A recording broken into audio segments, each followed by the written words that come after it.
Tech Sounds presenta Con su permiso.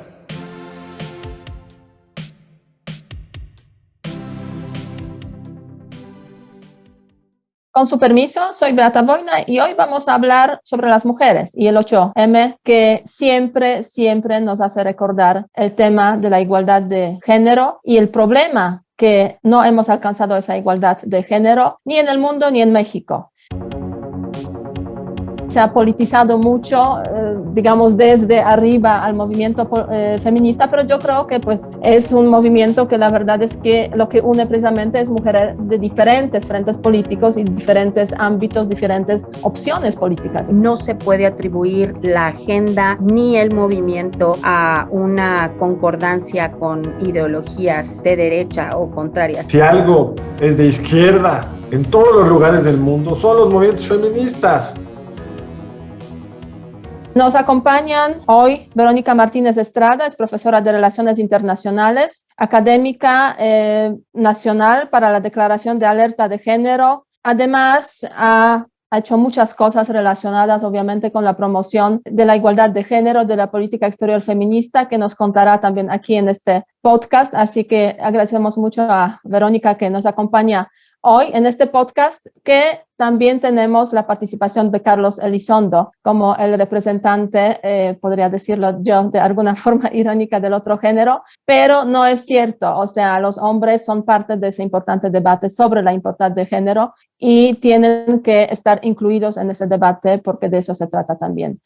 Así que acabamos de celebrar el 11 de marzo, un día simbólico que se ha convertido precisamente en ese símbolo desde hace muchas décadas, muchos años, también aquí en México, el símbolo de la lucha por la igualdad de género. Verónica, ¿cómo tú has visto esa semana de pues, alzar la voz nuevamente para lograr esa igualdad de género en ese país donde sabemos que hay muchas cosas por hacer y las autoridades no necesariamente pues, están dispuestas a reconocer también esa realidad? Hola, buenos días, buenas tardes, gracias por la invitación. Fíjate, Beata, que el día 7 de marzo, un día antes del Día Internacional, el día 8, hubo una reunión a través de Twitter de la Red Nacional de Feministas y se estuvo hablando sobre la situación de miedo de retomar las calles otra vez en diferentes ciudades de nuestro país y creo que uno de los mensajes que compartían las representantes de las colectivas y las organizaciones feministas del país era la determinación de salir nuevamente a las calles a pesar del miedo, confiando en el grupo, en el acompañamiento de todas las mujeres. Y hablaron de un tema que a mí me parece fundamental a través de esta Red Nacional de Feministas, que como comento, integra varias colectivas, de 10 temas o 10 puntos que le llamaban nuestras 10 irreductibles, como los pendientes nacionales que se tienen en el país. Y bueno, no te puedo negar que sí, un día antes yo pude sentir ese miedo estando desde Querétaro, con todas las circunstancias de violencia que se vivieron también en el estado, y se hablaba incluso de este temor con respecto a las vallas y el despliegue de toda la fuerza policial respecto a la marcha, pero estando ya el día 10 de marzo, creo que en la mayoría de los estados todo salió bien. Hubo, como siempre, algunas manifestaciones de algo que le llaman el bloque negro, que en muchas conversaciones se dice que son mujeres que no necesariamente pertenecen a colectivas específicas y que toman como estandarte la violencia para expresar su inconformidad. Entonces, creo que el miedo se nos pasó porque fuimos juntas y estas 10 irreductibles pertenecen a una agenda que se le va a dar seguimiento con rumbo al 8M del 2023. ¿Cuáles son, Verónica, esos 10 irreductibles? Porque creo que luego pasamos mucho tiempo y se entiende discutiendo el contexto tan poco afortunado de casi sembrar miedo respecto a lo que podía pasar en estas marchas. Discutimos mucho lo bien que le fue a la marcha, el espíritu solidario, los grandes números. Todo eso es muy importante. Pero lo más importante creo es lo que acabas de decir. ¿Qué hacemos de aquí al siguiente 8 de marzo para que las mujeres tengan menos miedo? Para que las mujeres vivan en un mundo más igual. ¿Cuáles son esos 10 irreductibles? Me gustaría compartir los primeros 5. El primero dice: hacer un frente nacional ante la violencia feminicida. Se está instando a los estados a la declaración de la alerta de género, y una vez que se active la alerta, a evaluar a las autoridades y los protocolos. Otro segundo punto que tiene mucho que ver con el dinero es la restitución del anexo 13 del presupuesto de egresos de la Federación en materia de políticas a favor de los derechos de las niñas y las mujeres. El punto número 3 es la transformación del INMujeres en un organismo constitucional autónomo con funciones de autoridad y resoluciones vinculantes. El número 4 es erradicar la cosificación de las mujeres, en particular de las mujeres pobres, no promover acciones legales y legislativas para la renta de úteros y venta de niñas y niños, aplicando de manera efectiva la ley para sancionar y prevenir la tortura sexual y trata de niñas y mujeres con fines de explotación sexual. Y la quinta, garantizar y vigilar la prohibición del matrimonio infantil y sancionar a quienes promuevan el trueque de niñas indígenas por mercancías o dinero, así como visibilizar, atender, prevenir, sancionar y erradicar la violencia vicaria. Sí, o sea, una lista amplia, obviamente, de los objetivos. Y aquí recordar que cada día son asesinadas 10 mujeres en México. Entonces, no cabe duda que ese primer punto contra los feminicidios, pues es más relevante de toda la lista. Pero no cabe duda que los demás relacionados sobre todo con el tema de financiar la igualdad de género, o sea, que haya presupuesto suficiente, adecuado precisamente, pues entra en esa lista con toda razón, sobre todo a raíz de las, obviamente, recortes que se han hecho a lo largo de los últimos 3 años en el presupuesto de la Federación. Y finalmente, yo destacaría también aquí, obviamente, el tema de los matrimonios infantiles, ¿no? O sea, el tema que también ha generado mucha polémica, ha estado en el centro de atención a lo largo del último año en diferentes momentos. Y la verdad es que no se ha hecho nada al respecto, sobre todo justificando ese asunto por todo este tema de los derechos y las costumbres de algunas comunidades indígenas. Entonces aquí también vemos esas contradicciones que existen. Por una parte se reconocen derechos de unos, pero por otra parte, pues cuando se trata de las mujeres, pues se cuestionan los derechos de este grupo. Entonces yo creo que hay mucha cosa por hacer. Ahora bien, ¿hasta qué punto realmente esas manifestaciones que estamos viendo en México desde hace ya algunos años están contribuyendo a mejorar la situación de la mujer? ¿Cómo tú lo ves, Verónica? Yo estoy convencida que la visibilización en lo público, que la toma de las calles mueve al cuestionamiento, a la alienación y a la conciencia. Estoy cierta también de que muchas personas muestran su inconformidad, pero cada vez más en las marchas que hemos tenido, por ejemplo, aquí en la ciudad de Querétaro, puedes ver las expresiones de la gente asintiendo, estando de acuerdo con las exigencias, y creo que es un espacio que no se debe de soltar. Lo malo sería que solo se hicieran las marchas y no se tuviera un proceso de seguimiento a las agendas locales y su vinculación con lo federal. Yo creo, siguiendo tu pregunta, Beata, y complementando desde mi perspectiva lo que dijo Verónica, el momento político más importante hoy, en términos de su capacidad de convocar a la plaza pública, ha sido el movimiento feminista. No hay ninguna marcha que se le acerque en los últimos 3 años. Habiendo llegado el gran movilizador de la sociedad al poder, que es Andrés Manuel López Obrador, no hemos visto ninguna capacidad de organización similar en alcance, en contundencia, en alegría, en solidaridad, en conmovedor para quienes. Yo fui a la de hace 2 años, no fui a esta, y yo creo que eso, en la historia de los derechos, estos se logran luchando y batallando. Qué feo que sea así. Yo qué más querría que la pura premisa moral de la indispensable igualdad entre hombres y mujeres fuera suficiente, pero en la historia de los derechos de todos tipos,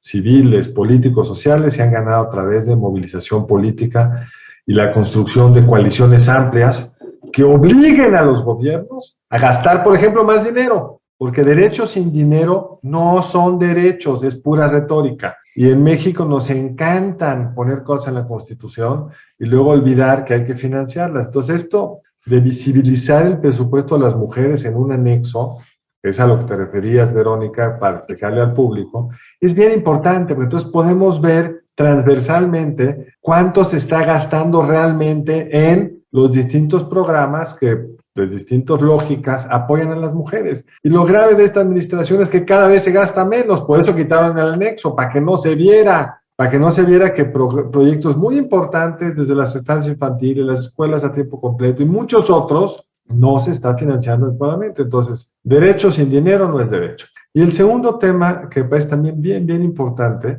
no sé si el órgano de función autónomo sea la solución, pero sí se necesita un órgano dentro del Estado mexicano que tenga más poder que el Instituto para la Mujer, que sea capaz de estimular en todos los frentes, si el presupuesto se dio, que se aplique, que si tal política requiere tener una perspectiva de género, que se tenga de verdad, no solo que se cumpla en el papel. Y esa es la lucha de todos los días, que es la desgastante, es la que no se ve, es la que está detrás de todos estos colectivos, o colectivas, como dices tú, pero en fin, ahí ya no puedo llegar mi lenguaje de género hasta allá. Todos estos colectivos que están permanentemente especializados en un tema o en el otro, que no nos damos cuenta muchas veces, son los que esperemos que con el tiempo, con mayores apoyos sociales, con mayor difusión de lo que se hacen, de lo que hacen, puedan tener pues el objetivo último de esto, que es emparejar el piso, emparejarlo de verdad. Ahora bien, hay una gran diferencia, digamos, en cómo se percibe ese tema de la igualdad de género, la lucha, el feminismo en diferentes partes de la República. Tú vienes, Verónica, de Querétaro, o sea, una ciudad importante, una ciudad muy cercana también, digamos, a la capital, pero si nos alejamos un poco más o recorremos diferentes partes de la República, pues no cabe ninguna duda de que no hay las mismas sensibilidades. O sea, ¿cómo tú desde la perspectiva, digamos, de también red feminista, de lo que estás haciendo, promoviendo en tu trabajo, cómo ves ese tema, ¿no? O sea, hay una necesidad también de cambio de mentalidades, yo creo que muy importante, además de pues una serie de herramientas para realmente, pues desde el punto de vista de presupuesto institucional, promover esa igualdad de género y garantizar esa igualdad de género. O sea, ¿cuáles son los principales como problemas de raíz en cuanto a la sociedad cuando hablamos de ese asunto? ¿Y cuáles son las diferencias también? Fíjate que antes de retomar esto de lo nacional, lo federal, lo estatal, los diversos estados, me gustaría vincular algo que comentaban anteriormente respecto a lo político. Creo que tenemos no solo en el contexto de pandemia, sino desde la llegada de este nuevo periodo federal, algunas declaraciones y algunos cambios que han llevado en retroceso al movimiento de las mujeres y que se ven plasmados también en esta agenda. Me gustaría compartir en el sentido político otras 4 que me parecen muy importantes. La primera, la aprobación a nivel federal y en todas las entidades federativas de la iniciativa 3 de 3 contra la violencia hacia las mujeres, desterrando a los agresores, acosadores y deudores de pensión alimentaria de todos los cargos públicos y de elección popular. Se usa el hashtag ningún agresor en el poder. Después, la justicia plena de los crímenes contra las periodistas y las defensoras de los derechos humanos y la restitución de los fondos para el mecanismo de protección, así como para la atención de víctimas de delitos y violaciones de los derechos humanos. Uno más, la aprobación y reconocimiento del derecho humano al cuidado digno y al tiempo propio, así como la creación del Sistema Nacional Público de Cuidados, con algo muy importante, la desfeminización de los cuidados de la crianza y el trabajo doméstico. Y finalmente el cumplimiento del precepto constitucional de paridad en todo, tanto en el ámbito público como en el privado, y se erradique la violencia política e institucional contra las mujeres. En ese sentido, creo que el impulso de esta agenda en los cambios políticos en el Estado tendrá que generar una serie de acciones que van a permitir a las mujeres en las entidades donde todavía gozan de menos derechos, de estar conscientes de esto mismo. Se veía en las noticias que en uno de un pueblo una sola chica el año pasado hacia la manifestación, hacia la marcha, y en este nuevo año se le unieron otras 15 personas más. Entonces creo que la conciencia a través de las redes, a través de la llegada de los trabajos, de los grupos colectivos, colectivas y de las mismas instancias de los gobiernos municipales y estatales, si tienen esta conciencia, este seguimiento, esta presión, creo que poco a poco iremos cambiando todos estos estereotipos machistas culturales que todavía permean y se ven en las calles, en todos los espacios públicos y privados de nuestro país. Ahora bien, digamos, con una agenda tan amplia, amplia por necesidad evidente, digamos, no digo que esté mal, lo que es bien complicado es cómo generar suficiente presión en cada uno de esos temas para que la agenda avance.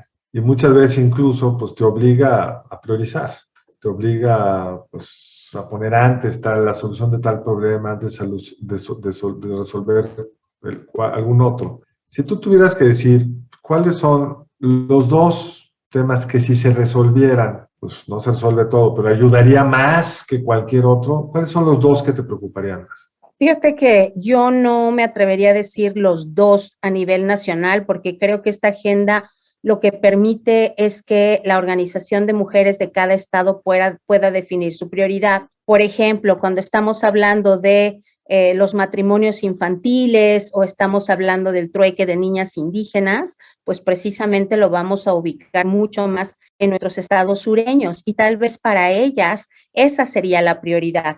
Mientras que en Ciudad de México, me estoy aventurando, tal vez sea la renta de los úteros y la venta de los niños y niñas, ¿no?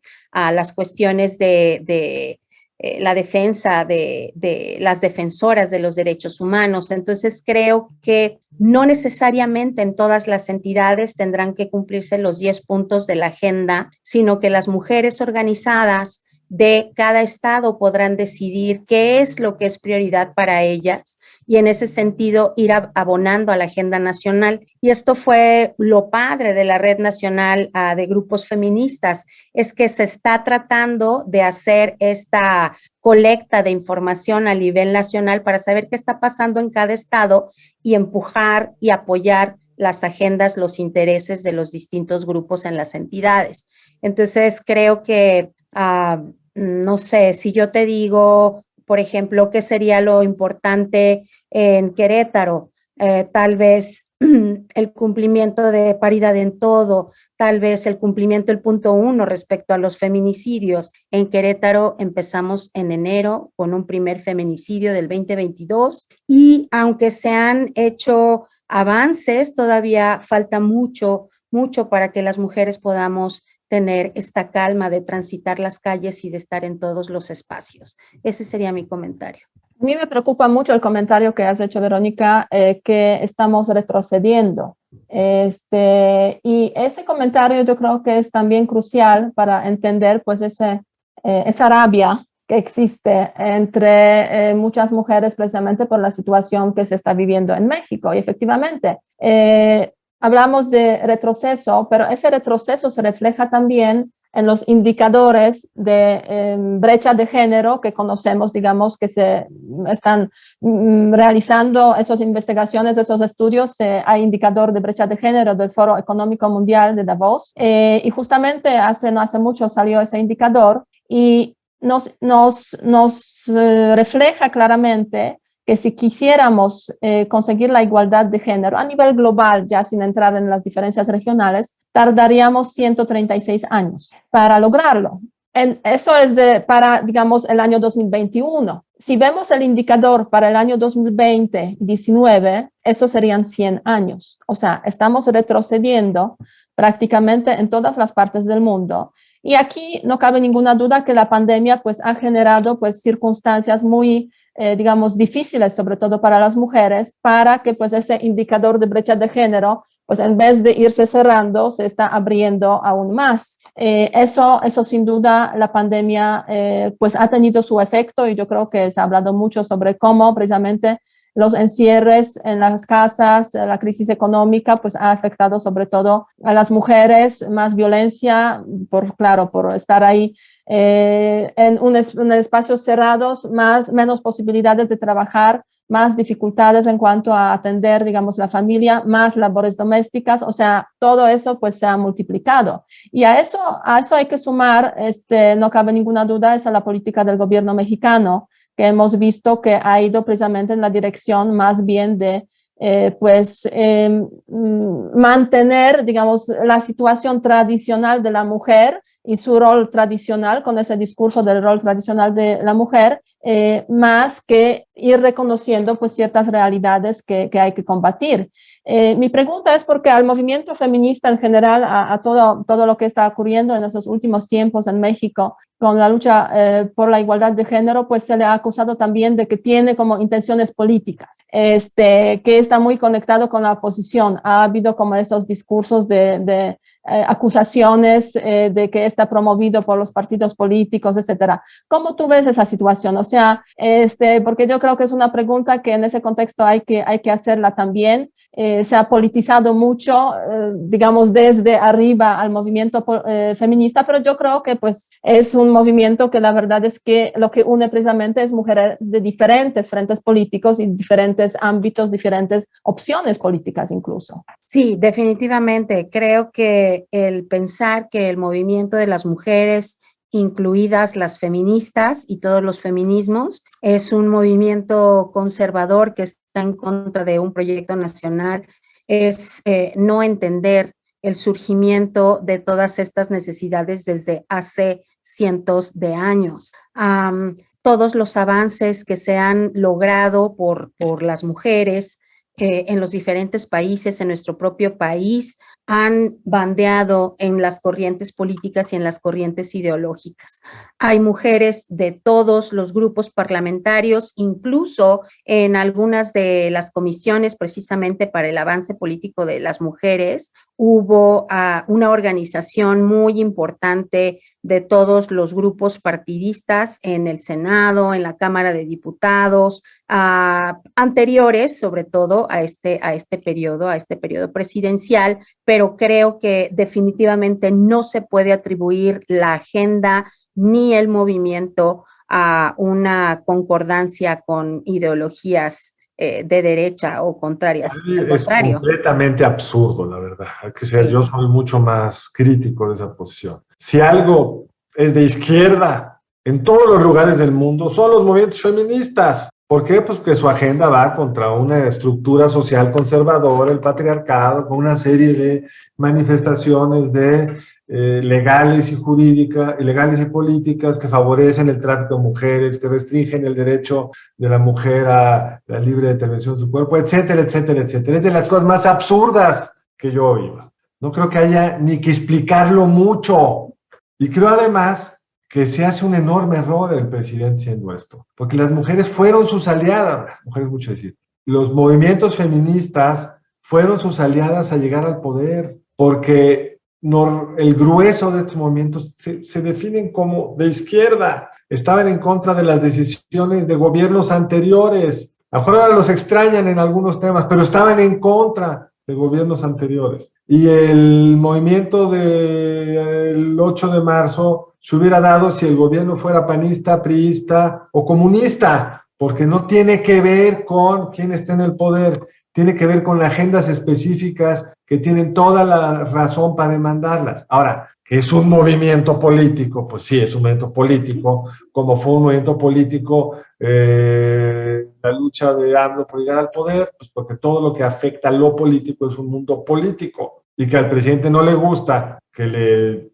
digan críticas o le exijan cosas, pues no, ese es el temperamento, el estilo personal de gobernar. Sin embargo, es inevitable, ¿no? Cuestionar cuando hace todo el recorte a las guarderías, a las escuelas de tiempo completo, o sea... Ese es el punto, pero, sí. O sea, tenemos un gobierno que ha destruido cosas que apoyaban a las mujeres. Sin duda. De hecho, es tan débil el movimiento que se salió con la suya. O por ponerlo más positivo, no fue suficientemente fuerte el movimiento como para evitar que eso sucediera. Si un gobierno del PAN o del PRI se hubiera atrevido a quitar los refugios contra las mujeres que huyen de situación de violencia en su casa, no creo que lo hubieran librado. hubieran tenido que reinstalarlos. Pues claro que pues, el movimiento ha ido acumulando agravios contra el gobierno, no porque sea Andrés Manuel López Obrador, por las cosas concretas que ha hecho. Ahora bien, hay unas contradicciones, muchas contradicciones obviamente en este gobierno. Por una parte, pues tenemos toda esa política de recortes, digamos, disminuir las capacidades realmente del Estado para que pueda generar las circunstancias, condiciones para que haya una igualdad de género y realmente pues que se pueda implementar esa situación. Pero por otra parte, pues tenemos política exterior feminista y me gustaría ese punto tocar contigo, Verónica, también y contigo, Carlos, porque bueno, es como, se puede decir, una isla por ahí en este mar de elementos negativos, cierta contradicción, no cabe duda. Yo diría hasta suena un poco absurdo en ese contexto que México esté por ahí en las Naciones Unidas, internamente también hablando de política exterior feminista. ¿Cómo tú ves ese tema? Porque has estado por ahí también participando en el Instituto de Matías Romero en algunas cosas, algunas actividades relacionadas con ese asunto. Creo que es una buena iniciativa. Lamento que no tenga eco en el Ejecutivo Federal. Creo que el Instituto Matías Romero y la Secretaría de Relaciones Exteriores están tratando de ir a la par de otros gobiernos internacionales, tomando en cuenta la paridad, la promoción de las mujeres, el ingreso en todos los procesos diplomáticos. Tienen muchos retos, sin duda, porque los números que han arrojado todavía no muestran un equilibrio de 50-50, pero creo que la declaración y el interés de hacerlo es bueno. Lamentablemente coincido contigo en que es una isla dentro de todo el sistema que estamos viviendo ahorita. Sí, sin duda. Verónica, si nos pudieras compartir también tus redes sociales, por si los que nos escuchan pues quieran seguirte, ojalá te sigan en Twitter o en otras redes que tú tengas. Sí, muchas gracias. Me pueden encontrar en Twitter como bmartinz71 y en Facebook como Verónica Martínez Estrada, en Instagram igual Verónica Martínez Estrada. Y quisiera cerrar como mi intervención diciendo que es necesario que haya dinero para que estas agendas puedan avanzar a nivel estatal y a nivel federal. Y creo que todas las mujeres organizadas y todas aquellas que quieran participar se pueden unir al seguimiento de esta agenda para el 2023. Muchas gracias. Y Beata, si me permites hacer la pregunta al público, nosotros querríamos saber cómo ven ustedes el movimiento feminista. ¿Ustedes están de acuerdo con el grueso de las demandas que nos ha planteado Verónica en este programa o no? ¿Qué tipo de público tenemos? Muchas gracias, Carlos, Verónica. Con su permiso, seguimos luchando por la igualdad de género porque hay muchas cosas que reparar, hay muchas cosas que enderezar, hay muchas cosas realmente por las que hay que luchar. Y en esa lucha, pues, tanto mujeres como hombres, pues, tienen que tomar el lado correcto de la historia. Así que les agradezco mucho la atención. Pregúntenos, síganos en redes sociales, escúchennos y hasta la semana próxima. Muchas gracias y hasta luego. Si quieres conocer más sobre el comercio y los negocios, te invitamos a escuchar Territorio Negocios. La experiencia del cliente o del usuario es cada vez más importante. El podcast en el que hablamos sobre las nuevas tendencias de innovación, emprendimiento, finanzas y liderazgo en México y en el mundo. Escúchalo en Spotify, Apple Podcast y Google Podcast. Muchas gracias al equipo del Tecnológico de Monterrey y de Tech Sounds. Productor ejecutivo de Tech Sounds, Miguel Mejía. Asistente de producción, María Monroy. Productora de Con su permiso, Cintia Coca. Diseño, Daniela Solís, Lisette Rodarte y Pilar Ortega. Postproducción, Max Pérez, Marcelo Segura y Sergio Chávez. Les invitamos a escuchar el siguiente episodio de Con su permiso y el resto de programas de Tech Sounds en los canales de su preferencia.